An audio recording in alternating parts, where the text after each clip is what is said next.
Share market bye नियन में आपका स्वागत है दोस्तों। आज हम लोग एक शेयर्स के बारे में जानकारी प्राप्त करने जा रहे हैं जिसका नाम है central bank of India LTD की बात किया जाएगा, जिसको शॉर्टकट में सेंट्रल बैंक के नाम से जाना जाता है। तो आज के डेज में कुल मिलाकर 20% कहाँ पे तेज़ी देखने को मिली है। तो लास्ट में इस चैनल्स में आपका बने रहे, क्योंकि इसमें हमको बात करेंगे इसकी टारगेट प्राइस और स्टॉप लॉस की आपका बात किया जाएगा वन बाय वन करके। तो कुछ इसकी हिस्ट्री के बारे में देख लेते हैं कि यह शेयर कहाँ तक जा सकती है, नहीं जा सकती है। तो आज के डेज में काफ़ी इसमें तेज़ी देखने को मिली, वो भी 20% के आसपास। तो आज जैसे ही आपका मार्केट ओपन हुआ तो यह भी शेयर 47 के आसपास में ओपन हुआ।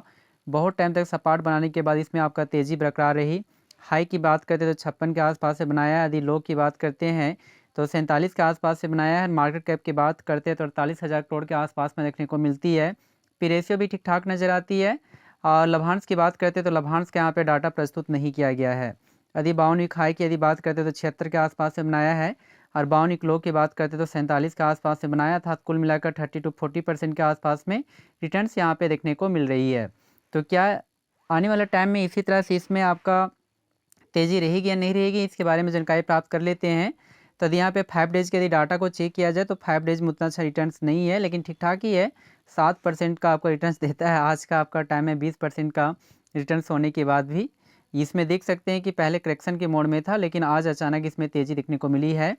यदि वहीं पे एक मंथ की डाटा को चेक किया जाए तो एक मंथ का परफॉर्मेंस उतना अच्छा तो रही नहीं, क्योंकि 4% का यहाँ पे गिरावट देखने को मिली, जो एक टाइम में 57-58 के आसपास में था।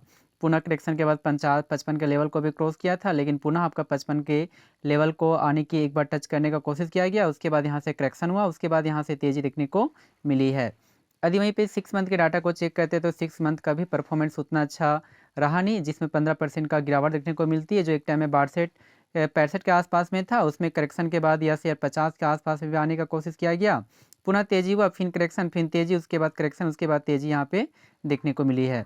यदि वहीं पे कहता है कि बात करते हैं 1 जनवरी से 2025 की बात करते हैं तो उतना अच्छा इसमें भी रहा नहीं, जिसमें 5.5% का गिरावट देखने को मिलती है, जो एक टाइम में 54 के आसपास में था। तेज़ी के बाद 55 के आसपास में भी जाने की कोशिश किया गया, उसके बाद करेक्शन हुआ, उसके बाद लगातार से यहाँ पे तेज़ी आपका बरकरार रही। यदि यहाँ पे बात करते 5 साल के डाटा को चेक करते हैं तो 5 सालों के परफॉर्मेंस तो ठीक ठाक ही है। 215.07% के आसपास में देखने को मिलती है, था। तो 1 लाख का वैल्यू 3 लाख के आसपास में पहुँचने का भी कोशिश किया गया है। कहता है कि 24 जनवरी 2020 में यह लेवल कहता है 19 के आसपास में था, जो यहाँ पे 3 गुना आपका रिटर्न्स दिया था। तो 1 लाख का वैल्यू आपको कहता है कि 4 लाख के आसपास में पहुँचने का भी कोशिश किया गया।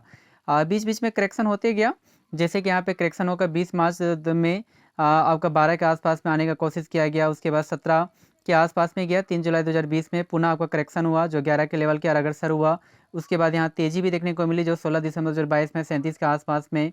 उसके बाद करेक्शन हुआ, उसके बाद यहाँ से तेज़ी देखने को मिली। तेज़ी अच्छी खासी थी, 67 के आसपास में भी आने का कोशिश किया गया और बीच में फिर उसके बाद करेक्शन देखने को मिली है।